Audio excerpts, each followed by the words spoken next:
Hello, everybody. This is Frankie Day for Frankie Day Models.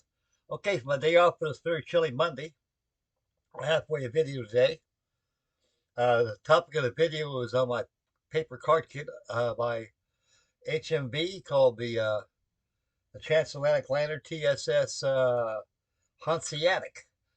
I took some pictures of it. I got them on still so you can get to look at it. Also, work on the Dusseldorf. Right behind the Dusseldorf, I got the TSS Normandie.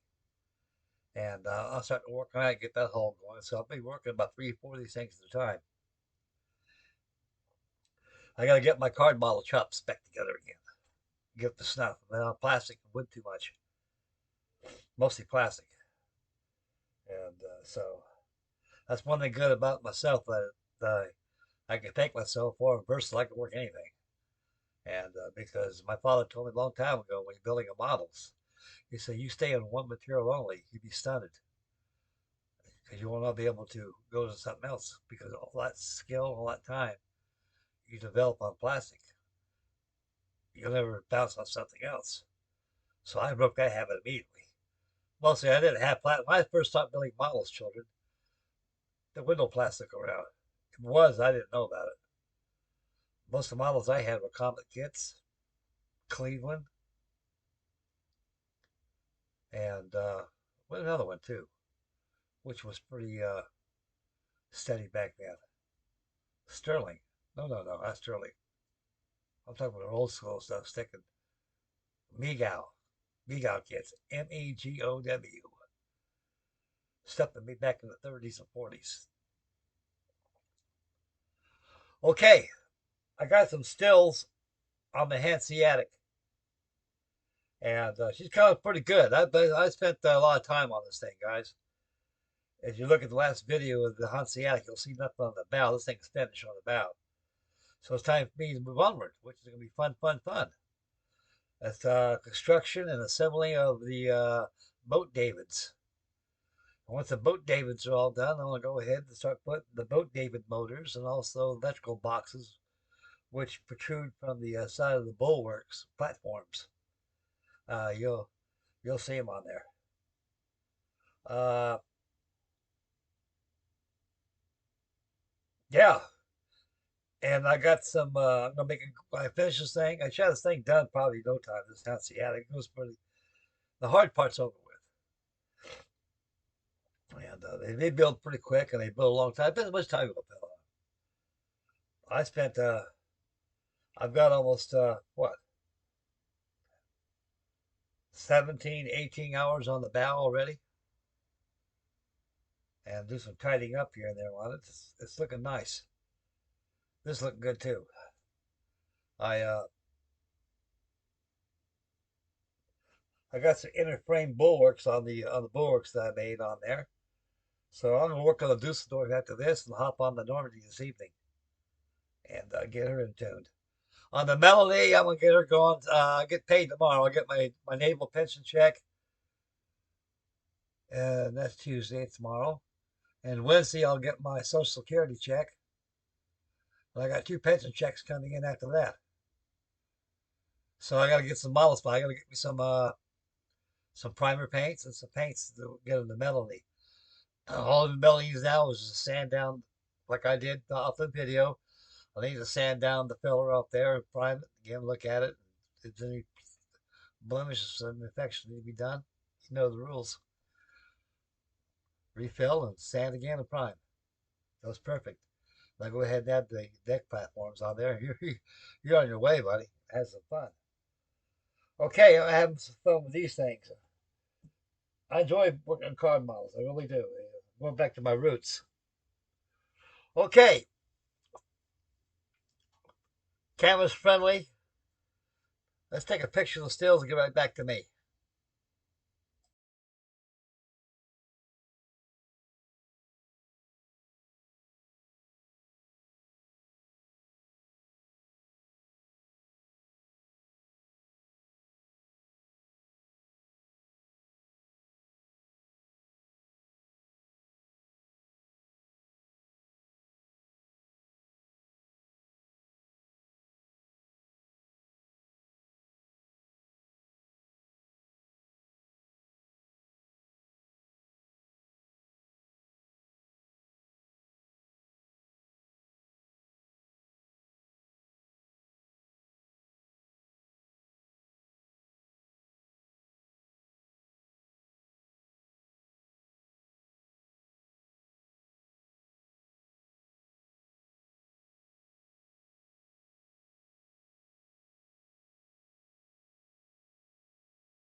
There they are, guys.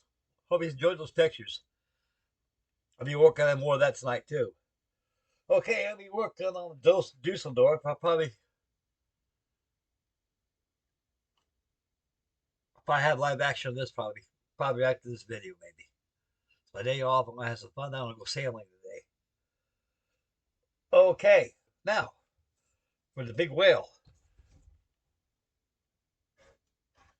This is a whale of a tail, my friend. This thing's about 1 meter long.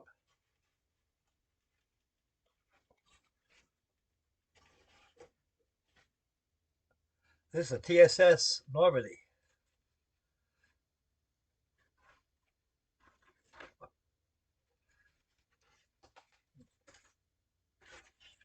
So I'm working on the hull now, and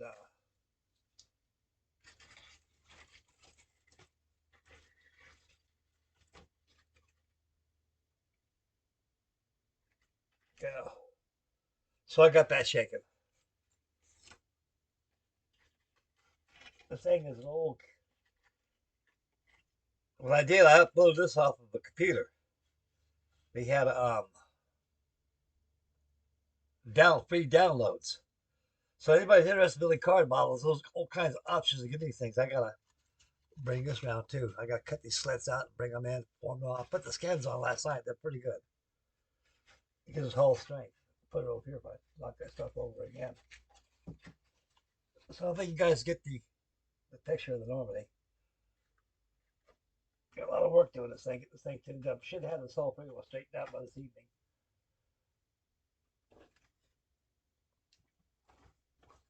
That'll look nice. I can down that one too. Okay.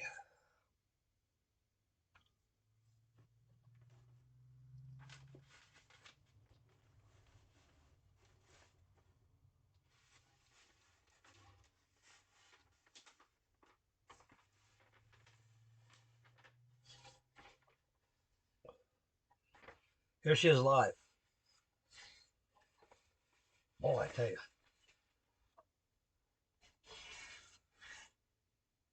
A lot of work. A lot of work on these things, but it's worth it. Put a nice seascape across there. It look real nice. I'm going to add a little bit of rust also.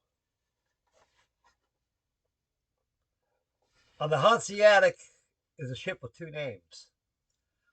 She was launched back in 1933 as the Empress of Scotland. Then they changed her name to the Empress of Japan. And by the late 1940s, they started to scrap the ship because she's old, ancient. And they said, no, hold the phone a little bit. We'll buy that. By the Americana lines, America lines, they call it. And what they did on this thing is they more or less just went ahead and saved the ship, uses a cruise ship. So they actually remodernized her. She used to look like a small Queen Mary. She had another funnel right about here, and they were round shaped. And of course, the cabins were the same, and they just changed the superstructure of the same. They just changed the bridge arrangement. Go like the old early Ford bridge.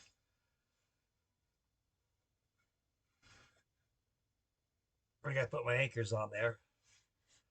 I've got them about here. I got to cut them out.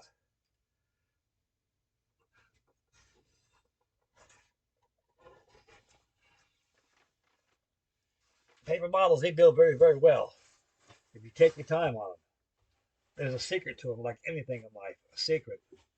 The secret is on paper, you got to form. That's the first secret is you got to form those parts. You got to form them. And once they're formed, then you can glue them in. Otherwise, you can't form parts. You take a part of paper like that, lay in there, and fold it there.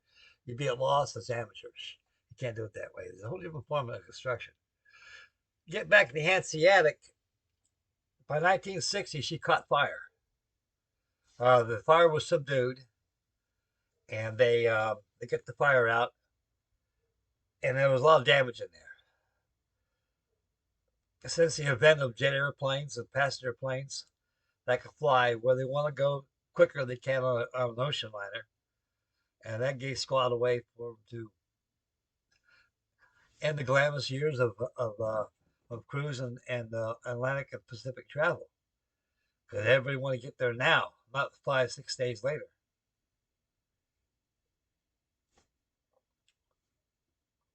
On the Normandy, she caught fire by 1941, 40, right to Pearl Harbor. Like all cruise liners those days, they were actually requisitioned as transports or armored cruisers. And the TSS Normandie was only about 5 or 6 years old at the time, and she was supposed to go to Pier 88 and the Hudson River, and they were going to go ahead and paint her all gray, which they did, and they want to convert her to a troop ship. And some careless welder right there was welding, and when the sparks got loose, it'd be like a spark in this trailer. It don't take much for this place to go up in smoke. It don't. When you get a fire going, the heat gets hot enough, you got combustion. So that's about what it did on the Normandy, because they had the French carvings, just like the Gilded Age back in the Titanic, all the beautiful carvings that they put on there. It was all out of wood. Francis Gibbs, who made the Hanseatic, was smart because his first ship was SS America. It was all aluminum. Even the only thing that was wood was a butcher block. The pianos are made out of aluminum. All the walls made out of aluminum, but they were veneered with pictures and things, so you couldn't see it. And Normandy, when she caught fire, all that water was getting inside the hull, and she was starting to list. This thing was over 1,000 feet long, 1,011 feet long. The Normandy was. She was the largest ship in the world. Probably almost, well, I'd say pretty close at the time. At that era, Queen Elizabeth was probably the first, I think. They're both 1,000 footers, and all that weight displacement from the water, but putting out that fire, caused the ship to go to a prominent list. And the owner, not the owner, but the builder, the designer of that ship was in tears. He figured he could be able to save that ship by free flooding, by opening up the sea cocks, let it sink even keel. The water out there in Hudson River is only about 38 feet deep. It's not very deep out there. That's where the pier's at and everything. And she had a freeboard probably about that deep, maybe. A draft. And she was empty. So she was high on the water line. And the owner, the designer, went up to the Navy and said, "Look, I built this ship. I know it inside out. Allow me to go on board, open up the sea cocks. We can let the ship sink even keel, and then we can extinguish the fire, and we can raise her again, pump the water out, and raise her again, and do your thing." And he says, "Stand back. This is a Navy job." And horror, as he stood back and seen that ship just go to a big list and boom, capsized. As they raised her, pumped all the water out, she finally even keeled. And they looked at her hull. Her hull was twisted. It was all bent. It's because it was laying on a big old rockish hill as she capsized. Well, like I say, these ships are, even a real ship, as fragile as plastic is, or wood, or anything. It's got fragility. We get weight displacement pushing up against an object. It actually bananaed the hull. They scrapped her. Okay, I stopped with a historical right there. I'm gonna go work on my Dusseldorf.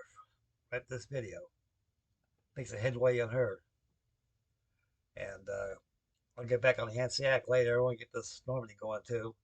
We'll get a video of that shaking. So that's a little sneak preview right there. Okay, I don't think I'm gonna sneak preview out of here. Get this big bad boy loaded up. I'm gonna go hit the pond and go sailing. Come back, live action with the Dusseldorf. You'll like that, so will I. Make mama happy. Take care of the little ones. Stay focused when you drive. Be aware of your surroundings. Spend wisely.